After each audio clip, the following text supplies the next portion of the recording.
Hey, want to welcome you to this episode of the CVC Home Service Success Network, sponsored every single week by CVC Success Group. And why do we do this? Hopefully, to share some ideas, some processes, some concepts that will help you as a manager take the business to the level that you envision, that you dream of. There's a lot of things come up, a lot of chaos in life, a lot of chaos in business, and days get wrecked for so many different reasons. But Cheryl came up with today's subject matter. And, she came up with it and I titled it, What Are You Waiting For? What are you waiting for? And what I mean by this, how many great ideas have you heard that you have just put off and never implemented? Great ideas. How many ideas are in your head right now that if you were to implement them, your sales could skyrocket, your waste could be drastically reduced? These are all things, but this is the problem. Human beings, so many of us, suffer from something called procrastination. I'll do it tomorrow. I'll do it next week. We all suffer from this, and it is a problem. But one of the biggest failures in business is what we've always called FTI. And what does FTI stand for? Failure to Gotta implement. implement. Failure to implement. People go to seminars. They pay big money to go listen to the Grant Cardones of this world, the Tommy Mellos, and all these other guys, Jim Leslie. And they hear so many great ideas. But then they leave there. They go back to their home base. They shut their briefcases up. They throw their notes over in the corner, and they don't implement. Well, just the other week, we had a guest on here named Billy Klein. And Billy Klein got invigorated, and that's why we interviewed him that day, because he has moved on with the plan. Since we talked to Billy just a couple of weeks ago, he has hired new people and has implemented a second shift in his door manufacturing company. Cheryl, I hadn't told you about that yet, but he actually implemented a second shift. He has leased new space right across the street to move part of his operation, and the street he's on is going to be very easy to transport products back and forth between the two. Because one of the things that I did when I was visiting Billy, the early October, was that he needed new space, and what his plans were, and he is moving on with the program, working on the business, not working in it. Yet rather, he's implementing the things that he knows he needs to do to deliver to him his business dream. Well, Cheryl, this was your idea of our topic today. What do you got to say about this? What are you waiting for? Why are you procrastinating? What's the problem? What's your thought process in this? Because this was your idea today. Well, I've just heard people for so long, it seems like a lot lately, you know, I don't have time, I don't have the money, I'm putting out fires, I'm doing this, I don't it was great if I could get this done. And then the biggest ones I get, they go out and they buy. You were talking about going to conventions and hearing all this stuff. We've got customers out there right now that bought the plan and then they've done nothing with it. It's sitting there, a very expensive plan, and their thing is, I don't have time to do it. And if you don't, I mean, what are you waiting on? Hell to freeze over or something to happen? So it seems like right now everybody I talk to is, as my dad would call it, behind the eight ball. Yeah. And every week I've got a client I talk to every week. And right now he's up against the wall. And the reason he's up against the wall is because he delayed hiring people. I kept telling him all spring, all summer, you got to put people on these trucks. You got to get these trucks manned. And now he's waited, and it's not going to happen overnight, is it? We're not going to be able to staff people next week. We're not going to have new people. We basically have lost the season at this point because of lack of manpower. So is that what you're talking about, Cheryl? That's a good bit of it. I mean, it's got really bad. A lot of people, a lot more than did last year, a lot more of my clients have delayed it until, last minute. And now they're freaking out. And the pools just, people have hired them in the earlier season. And message from Becky Kelly. Yeah. But So, we're just, yeah. go ahead. No, I was going to say, no, you keep going. I didn't mean to interrupt you. I mean, I think the thing about it is people are so afraid that they've got to spend a couple extra dollars to get somebody in to train them. But right now, those same people that didn't want to hire somebody and have to pay when it wasn't the busy season is losing jobs because of not having the people. And I don't know if they're keeping, I know you're a big, huge person on keeping track of stuff. I'm just wondering, is anybody tracking if I'd have had the people, the X amount of money it would have cost, or because I don't have the people, what is it costing me? And the loss is enormous. I mean, right now, I got clients that are backed up right now into January, February. You customer calls. They can't even take care of the demand coming in. And I call it marketing just to piss people off, because you market to get someone, you get a lead, it comes to you. But now I can't be at your house until January. The other day I was looking at next door, and somebody was looking for somebody to work on their gas fireplace. And they said to call somebody. And they said, who can I call? So one person suggested a company. And they asked them back, I done called them. They can't be here till January. I need somebody now. So you got to look at this up. What are you losing by this procrastination?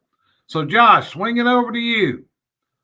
Okay, so I have on procrastination here.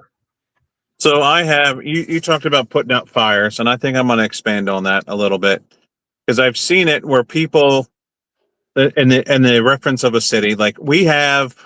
Have you ever seen the firefighter games, Jerry, where like guys are unrolling hose, climbing ladders freakishly fast? Have you seen that? Oh yeah, I've seen it. They throw a ladder up. Who can run across this parking lot, throw the ladder up, and climb the ladder to the top the fastest? Oh yeah, I've seen it. Yeah, everything we preach not to do. Yeah. But like, if you were a city fire department, you would want those guys in your fire department, right? Olympic athletes, basically. Mm-hmm. But and that's great, because you can have firefighters. We're always going to need firefighters.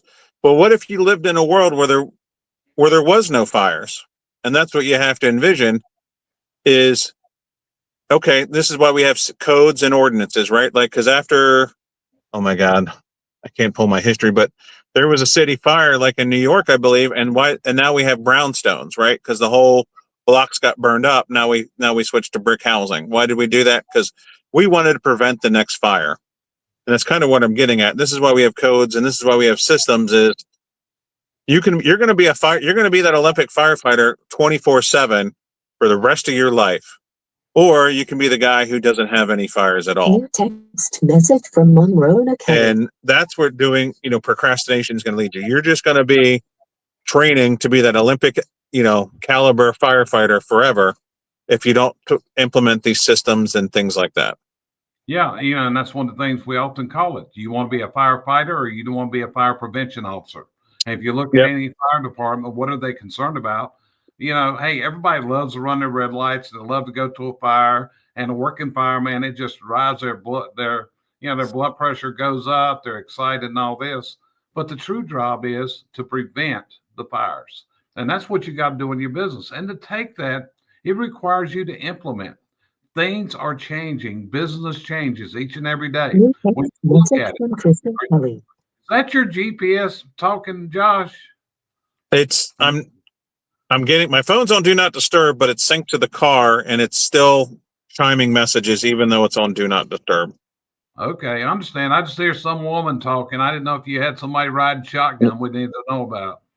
No, I'm stationary, live from the Tractor Supply parking lot. I hear you, man. I hear you. So anyway, but you've got to get your mind in, how do you implement the great ideas? When you look at the movers and shakers in this world, failure has happened to so many people. I think that past failures a lot of times cause people to procrastinate because of the fears. Cheryl, what's your thought on past failures being a part of the problem? I think that's it. They're scared to death. They've lost confidence in themselves, and so they draw back. That's why most companies that thrive, the owner of the company has extreme confidence in his people, but mainly he has it within himself. But yeah, I've noticed when somebody fails, it takes them down a notch. And if they fail twice, they start digging out of the bottom of the hole. And I think that's what causes a lot of the problems. But one thing that I want to go ahead and inject now, one of the points that I keep hearing a lot also is, I'm waiting for the perfect moment. And I don't know about you, but there's no perfect moments. And, perfection causes paralysis. So it kind of does the same thing. I wanted to get that because of what you just asked me. If people think they can't be perfect, they won't do something. And you know as well as I do, there's very little perfection in trying something. You jump in, you bite it. If it works, you go head on with it. If it doesn't, you drop it and go on. Yeah. And we're coming up in the month of December before long. And the month of December is the worst month of the year for procrastination. You wait, you keep your ears open. How many people will say, I'm going to do this after the first of the year? I'm going to do that after the first of the year. And it goes back again. Do you truly need to wait till the first of the year? Do you need to wait till we get into another quarter in order to do this? What's stopping you from doing it now? But I want to issue something else, which is when you start new processes, you got to use the process of ready, aim, fire. Because a lot of people fire, but they never aimed for where they're going. They just randomly take off running like a child. Like we watched our dog yesterday, and she was just took off running out of the room for whatever reason. Who knows? Maybe some ghost was after her. I don't know. So you got to go through the process. You got to get it ready. You got to aim your gun. Then you got to fire. Josh, down to you. What's your final word on this today? Well, I love to fail. I'll be the first person to tell you that. I love to fail because then that's how I'm learning. Now, if I do it again, then that's stupid. But I love that rip off the Band-Aid and let's try it and see what works and what sticks. Yeah. So, that's how, and of course, when I was working with my mother, she was the nervous Nelly who wouldn't pull the trigger. And I'm like, screw it. Let's burn it. Yeah. And, but I was willing to learn from that. That was my thing. I love to fail. And as you know, like as I do jujitsu and I fail every day, but I keep going back and little guys keep beating me up, but I keep going back, but I'm getting less beat up. And maybe one day I'll stop getting less beat up and I'll do the beating. There you go. There you go. You be like our friend, Mr. Sobsack, who's. Hey, Mr. Sobsack just made a huge accomplishment in his blue belt. Yes, I'm super proud of him. Yeah. So you'll know Steve just got promoted to what's called a blue belt, which is in the jiu-jitsu. I actually did some research on that. Do you know what the top belt is, Josh, in jiu-jitsu? Yeah, it's black belt. It's black belt. No, it's not. I'm sorry. It's red belt. Correct. It's red belt. Yep. You go from black to a red and black, and then you go to a red. And I told him, I said, when are you going to hit your red belt? He said, that's about 10 years down the road for most people. So I think it's actually red belt is 20 because usually it's for a lot of time for jiu-jitsu. It's like the number of hours you put in at the belt level. And for Steve to hit blue belt, and I can tell you, I'm a 2-stripe white belt, and I've got about 4 to 500 hours in just to get. So I'm only halfway there to where Steve's at. Yeah. And I'm there 4 days a week. Yeah. So the moral of today is stop your procrastinating. Stop your whining. Stop your crying. Take the action. Implement the things that you know are going to make it better. You got somebody in your team that ain't measuring up? Hey, it's time to move on. It's time to move on. That's the way it is. Cheryl, any last thoughts?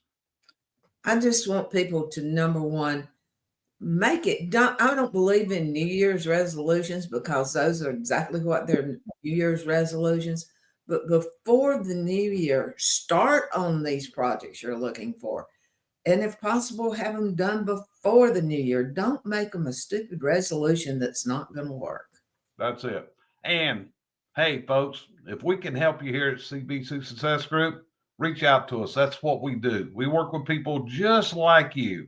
And believe it or not, there's a lot of times I talk to people maybe for 6 months to a year before they finally pull the trigger and say, hey, Jerry, come on out here, do a site visit, tell us what we're doing wrong, tell us what we suck at, and let's move forward. And that can be you. So reach out to us. If we can help you, your software, your systems, your hiring, whatever it is, we stand here ready for you. And with that, hey, we appreciate you joining us always. And we'll see you next week on the next episode of the CVC Home Service Success Network. And as always, it's an honor, it's a privilege, and it's a pleasure for you to tune us in, whether you're watching us live or on the replay. See you next time. Have a fantastic week and weekend ahead. Talk to you later.